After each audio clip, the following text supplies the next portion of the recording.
इस वक्त जेलेंस्की की जान खतरे में है। मतलब यह है कि युद्ध की दशा और दिशा दोनों का बदल जाना। यूक्रेन का पूरा भूगोल बदल सकता है, रूस जीत सकता है, नेटो हार सकता है। यूक्रेन के राष्ट्रपति जेलेंस्की की जान को बहुत बड़ा खतरा है। यूक्रेन की संसद ने इसे समझते हुए देश के नए राष्ट्रपति को तैयार करना भी शुरू कर दिया। यूक्रेन की संसद ने फैसला ले लिया कि जेलेंस्की नहीं रहे तो उनका उत्तराधिकारी संसद का स्पीकर होगा।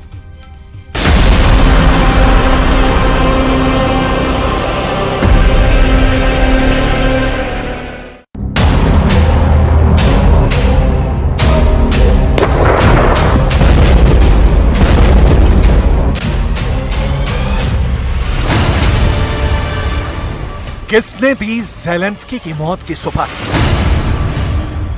कितने में तय हुआ जेलेंस्की के मर्डर का सौदा?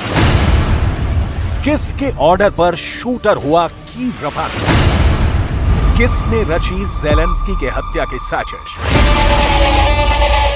जेलेंस्की की जान पर बड़ा खतरा। जेलेंस्की की हुई मौत तो कौन संभालेगा यूक्रेन?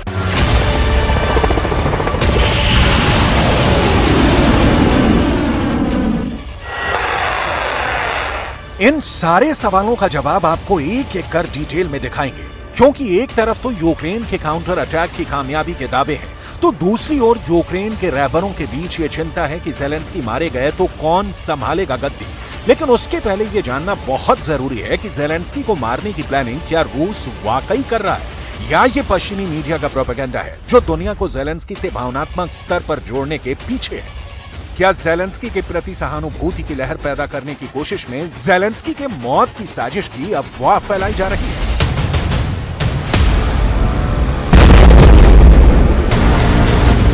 सवाल है, यूक्रेन को क्यों लग रहा है कि जेलेंस्की कभी भी मौत की नींद सुलाए जा सकते हैं? क्यों खंगाली जा रही है यूक्रेन के संविधान में राष्ट्रपति की ताकत की परिभाषा? क्यों यूक्रेन में हो रही नए राष्ट्रपति के लायक नेता की तलाश? क्या जेलेंस्की के बख्तरबंद बंकर वाला सुरक्षा सिस्टम फेल हो गया है?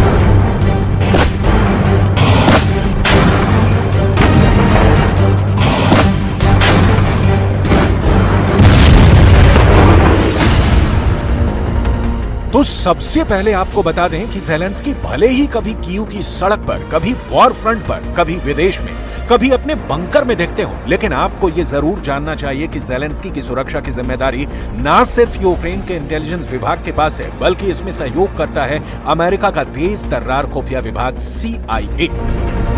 ये वही CIA है जो पुतिन के नाक के नीचे जेलेंस्की को व्हाइट हाउस पहुंचा देता है और रूस के खुफिया विभाग KGB को भनक तक नहीं लगती। जेलेंस्की का बंकर आपको जरूर देखना चाहिए, क्योंकि जिस जेलेंस्की की जान को खतरा बताया जा रहा है उस जेलेंस्की तक पहुंचना मुश्किल ही नहीं, नामुमकिन सा है। ये है जेलेंस्की का बंकर, जिसे जेलेंस्की खुद वॉर रूम कहते हैं। यहीं पर जेलेंस्की युद्ध की रणनीति बनाते हैं। ये बंकर यूक्रेन के राष्ट्रपति के आवास से बस थोड़ी दूरी पर बताया जाता है। युद्ध के शुरू होने के 10 दिनों के भीतर ही जेलेंस्की इस बंकर में परिवार समेत छुप गए थे। इस बंकर के बारे में कहा जाता है कि अगर कीव पर परमाणु बम भी गिराया जाता है तो इस बंकर के लोग 3 महीने तक सुरक्षित जिंदा रह सकते हैं। इस बंकर में 3 महीने का खाना पानी मौजूद है। जेलेंस्की के बंकर में सूट बूट भी रखा है और अपने परिवार के फोटो भी लगा रखे हैं।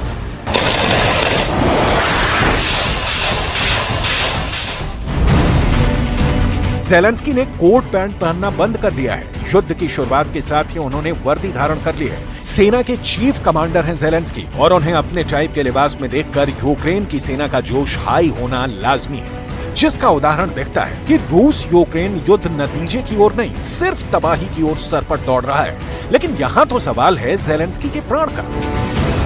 बंकर, यूक्रेन का इंटेलिजेंस डिपार्टमेंट और अमेरिका का खुफिया विभाग, क्या हत्यारा इन तीनों दीवारों को आसानी से लांघ जाएगा और जेलेंस्की कीव में ही मारे जाएंगे?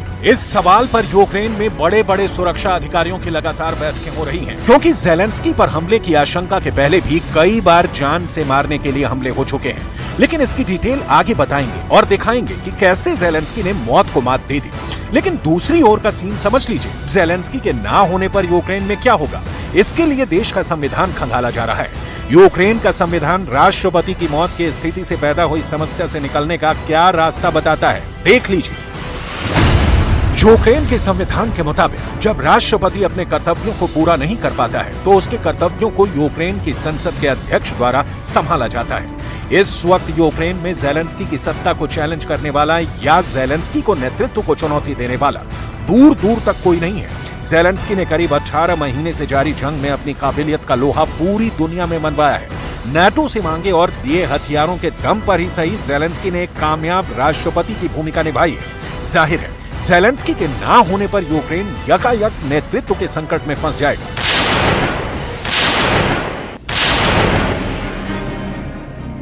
और नेतृत्व का संकट मतलब युद्ध के दौरान समस्याओं का दलदल। तो यूक्रेन में बारिश तो 4-5 महीने बाद आएगी, जिसे लेकर कहा जा रहा है कि अब की बार की बरसात यूक्रेन में पुतिन के पहिए को जाम कर देगी। इस बीच ज़ेलेंस्की को कुछ हुआ तो खेला बदल जाएगा। लिहाजा ज़ेलेंस्की के प्राण की रक्षा यूक्रेन जी जान से कर रहा है। बावजूद इसके राष्ट्रपति ज़ेलेंस्की मारे गए तो क्या होगा, ये जानना भी बहुत जरूरी है।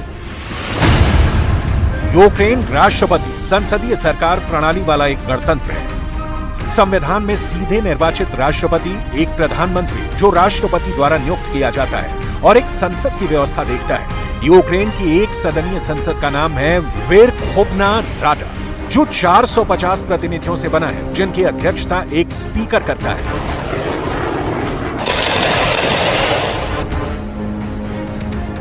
यूक्रेन के पास ताकतवर मिलिट्री, प्रशासनिक और डिप्लोमेटिक बॉडी यानी कूटनीतिक तंत्र है। दुनिया भर के मंचों पर ज़ेलेंस्की ने बहुत पुख्ता तरीके से अपनी बात रखी है।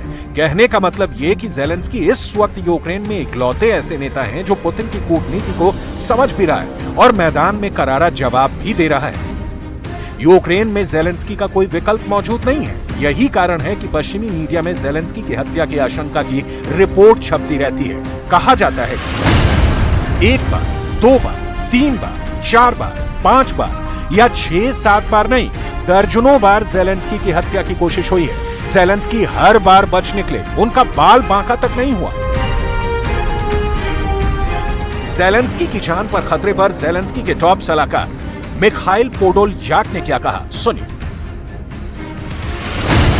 राष्ट्रपति ज़ेलेंस्की की एक बार नहीं, दर्जनों बार हत्या की कोशिश हुई है। ज़ेलेंस्की पर जानलेवा हमले रूस के खुफिया विभाग ने किए हैं। ज़ेलेंस्की की जान लेने की कोशिश करने वालों में चेचन भी शामिल हैं और वैगनर ग्रुप भी। एक बार तो हमले की कोशिश के बाद ज़ेलेंस्की ने खुद एक जूम मीटिंग की और अमेरिका के सांसदों को कहा कि शायद आप मुझे अंतिम बार देख रहे हैं।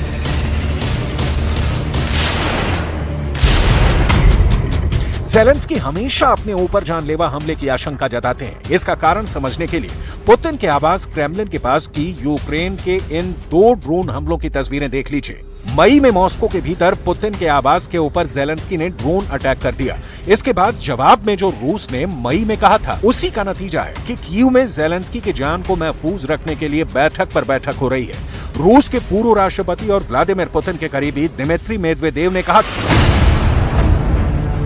क्रेमलिन पर हुए आतंकी हमले के बाद हमारे पास कोई विकल्प नहीं बचा है और अब ज़ेलेंस्की को मारना ही पड़ेगा।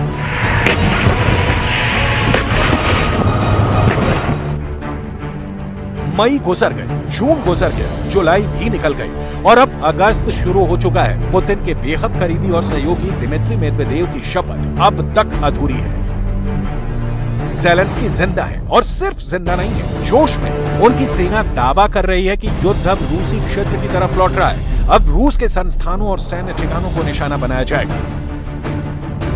यूक्रेन की एक रिपोर्ट में कहा गया है कि बखमूत में यूक्रेन की सेना धीरे धीरे लेकिन लगातार आगे बढ़ रही है। यूक्रेन की मिलिट्री हर दिन करीब 100 मीटर की जमीन को अपने कब्जे में ले रही है। रूस के खुफिया विभाग का दावा है कि वो जब चाहे यूक्रेन के प्रेसिडेंट वोलोदिमीर ज़ेलेंस्की की जान ले सकते हैं। हालांकि रूस का खुफिया विभाग तो युद्ध को लेकर भी कह रहा था कि ये तो उसकी एक चुटकी का काम है। अभी कीव में उतरेंगे तो रूस के कमांडो और 72 घंटे के भीतर यूक्रेन को जीतकर उसे पुतिन की झोली में डाल देंगे। लेकिन तारीख पर तारीख गुजरती जा रही है, जंग समाप्त होने की जरा सी भी सूरत नजर नहीं आ रही।